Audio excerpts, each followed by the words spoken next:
Cardinality of set. Definition बाट सुरु गर्छु. The cardinality of set means the number of element in the set. Very simple. Set मा कतिवटा element छ त्यही नै cardinality हुन्छ त्यो set को. It tells how many element are in the set. Symbol यसको हुन्छ n. n राखेर कुनै पनि set को नाम लेखिन्छ भने त्यसलाई cardinality of B, cardinality of A set भनेर बुझ्न सक्छौं हामी. यसलाई कसरी पक्छौं? number of element in set A. Example, A को सेट मा 1 2 3 यो एलिमेन्ट्स हरु छन् भने यो कतिवटा एलिमेन्ट्स 1 2 3 र 4 यसरी काउन्ट गर्ने के. त्यही भएर नम्बर अफ एलिमेन्ट यसमा 4 हो. यसलाई लेखिन्छ यसरी cardinality of A is 4. Cardinality relations of union of two set. त यो के हो? त्यसमा हामी के हेर्छौं भने कार्डिनालिटी को रिलेसन हेर्छौं दुईटा सेटको युनियन गरेर. एउटा युनिभर्सल सेट छ जसको फाइनाइट सेट छ A र B र are the subset of universal set. Finite set छ A B र यो चाहिँ के छन् युनिभर्सल सेटको सबसेट छ. त यहाँ तीनटा केसेस एराइज हुन्छ. त्यो केसेस के हो अहिले हेर्छौं हामी. फर्स्ट केस चाहिँ के छ भने one set is the subset of another. जब एउटा सेट अर्कोको सबसेट छ भने यसमा हामी A लाई सबसेट मानेको छु. B पनि हुन सक्छ तर कुनै एउटा सबसेट हुन्छ अर्को सेटको. त्यो केसमा के बन्छ भने फर्मुला हाम्रो यो चाहिँ हाम्रो भेन डायग्राम भयो सबसेटको लागि. सबसेटको भेन डायग्राम हामी जहिले पनि यही बनाउँछ. B भयो र A चाहिँ सबसेट भयो B को. त यस्तो केसमा फर्मुला हाम्रो A B को सबसेट छ भने यो फर्मुला बन्छ हाम्रो number of A union B equals to B. यानी यो B र यो A छ भने जहिले पनि होला यस्तो भेन डायग्राम बन्दै बित्तिकै हामी के गर्छौं यो सबसेट भयो B को.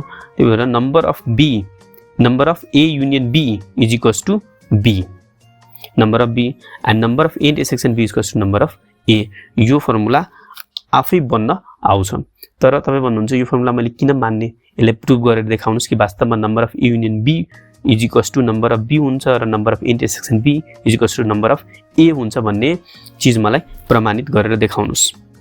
त्यसको लागि हामी के गर्छौं? पहिला एउटा युनिभर्सल सेट मान्छौं. 1 देखि 10 सम्म यसमा एलिमेन्ट छ र एक एलिमेन्ट सरु भयो 4 6 8. त्यही भएर number of A is equals to 3 किनभने तीनवटा एलिमेन्ट छ र त्यस्तै B को एलिमेन्ट छ 3 4 5 6 7 8. The number of B is equals to 6 भयो. यो चाहिँ हामी यसलाई भेन डायग्राममा प्लेस गर्छौं र भेन डायग्राममा प्लेस गर्नुभन्दा अगाडि हामी के गर्छौं 4 यहाँ छ भने 4 यहाँ पनि छ. ल 6 यहाँ छ 6 यहाँ पनि छ 8 यहाँ छ 8 यहाँ पनि छ भने यसमा के हेर्यो भने हामीले A चाहिँ B को सबसेट छ भन्ने देखिरहेको छौं. त्यही भएर हामी यसलाई B र यसलाई A माने भने यो B को A को भ्यालुहरु के लेख्छौं हामी 4 6 8 यहाँ लेख्छौं र यो भन्दा बाहेकको 3 5 र 7 यो चाहिँ बाहिर आउँछ र बाँकी यो दुईटैमा नपरेको हामी के भन्छौं यहाँ लेख्छौं. त यो किसिमको हामी के हेर्यौं कि A चाहिँ B को सबसेट छ भन्ने हामीले हेर्यौं. त यो सबसेट भइसकेपछि हामी के हेर्छौं भने A union B equals to निकाल्यो पहिला र इन्टरसेक्सन B निकाल्यो. त number of A union B equals to 6 र 3 3 6 and number of intersection B equals to 3. त A union B equals to 6. त यो हाम्रो फर्मुला यदि याद गर्यो भने हामी के पढ्यो त number of A union B equals to number of B, number of intersection B equals to number A हुनु पर्छ भन्ने हामी पढ्यो त्यो फर्मुला. हेर्नु त ठ्याक्कै यो फर्मुला यहाँ लागू भयो कि भएन?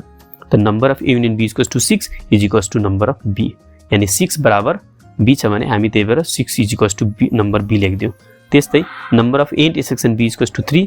त्यही भएर number of A equals to पनि 3 छ. त्यही भएर यो हामीले के हेर्यो कि यो पढेको फर्मुला जुन चाहिँ के छ भ्यालिड रहेछ हामीले यो प्रमाणित गर्यौं. फ्याक्ट रिमेम्बरमा त्यही भएर A B को सबसेट छ भने यसले हामीले भक्क पढेको फर्मुला यही हो. यो फर्मुलाले हामी डाइरेक्ट गर्न सक्छौं सल्भ गर्दाखेरि.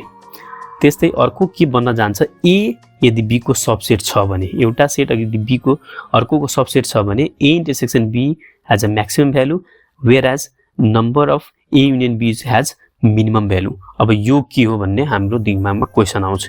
यो त पढेन हामीले. त यो पढ्नको लागि हामी के गर्छौं अब यो गिभन कुरा भयो A B को सबसेट्स भयो जहाँ A सबै B भित्र पर्छ भनेर जुन चाहिँ भेन डायग्राम यस्तो बन्छ र हामी फर्स्ट पार्टलाई अन्डरस्ट्यान्ड गर्यो भने A intersection B is maximum. यो पार्टलाई हामी अहिले हेर्दै छौं.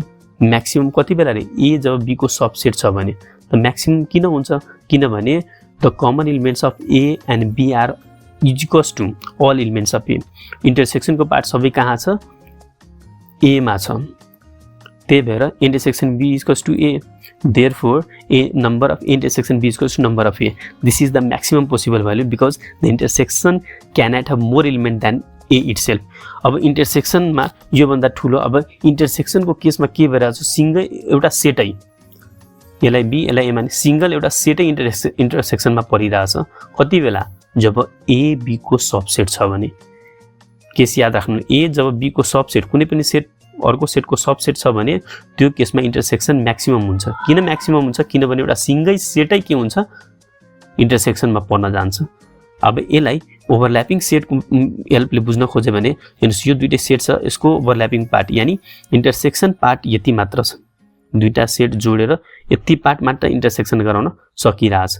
तर जब ए बी को सबसेट छ भने सिंगल एउटा सेटै के भइरहेछ? इन्टरसेक्सनमा पर्न गइरहेछ। त्यही भएर कुनै पनि सेट अर्को सेटको सबसेट छ भने त्यति बेला इन्टरसेक्सन के हुन्छ? म्याक्सिमम हुन्छ। किनभने एउटा सिंगल सेटै नै हामीले के मान्छौँ?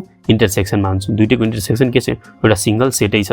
तर ओभरल्यापिङको केसमा के छौँ? इन्टरसेक्सनमा हामी केही एलिमेन्ट्स, यहाँको एलिमेन्ट्स लेख्छौँ। यो भयो। अब अर्को पार्टमा हामी के हेर्छौँ भने ए युनियन बी मिनिमम हुन्छ।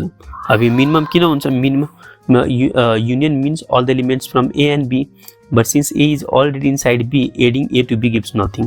अब यो B छ र यो A छ भने अब यो दुईटैलाई जोड्दाखेरि हामीले केही नयाँ पाउँदैनौँ। किनभने यो A के छ? अलरेडी B भित्रै छ। त्यही भएर A union B equals to B नै हुन्छ। therefore number of A union B equals to number of B हुन्छ। This is the minimum possible value because union is normally increasing size but here it doesn't. अब यो अरूको केसमा जस्तै ओभरल्यापिङको केसमा हामी हेर्यो भने यो दुईटा सेट थियो र युनियन हुँदाखेरि यस्तो बन्न जायो। त यो यसको साइज के भयो हेर्नुस्, यहाँ यस्तो थियो, युनियन सिंगल थियो पहिला, तर यो दुईटै जोड्दै बित्तिकै यत्रो ठुलो साइज बन्यो हैन, यहाँदेखि साइज बनेको छ। तर यही यो सेट यस्तो थियो, युनियन जाँदाखेरि झन् एउटै सेट भित्र अर्को सेट आइदियो, साइजै ठुलो भयो नि। यसको साइज हेर्नुस् कति ठुलो छ, यसको साइज कति सानो छ। त्यही भएर यदि एउटा सेट अर्कोको सबसेट छ भने त्यो केसमा के हुन्छ भने इन्टरसेक्सन म्याक्सिमम हुन्छ र युनियन के हुन्छ? मिनिमम हुन्छ भन्ने कुरा बुझ्छौँ हामी। फ्याक्ट टु रिमेम्बरमा हेर्ने A is the subset of B, then यो फर्मुला बन्न आउँछ र यो हामीले सर्टमा सोधिदियो भने हामीले यो उत्तर दिनुपर्छ।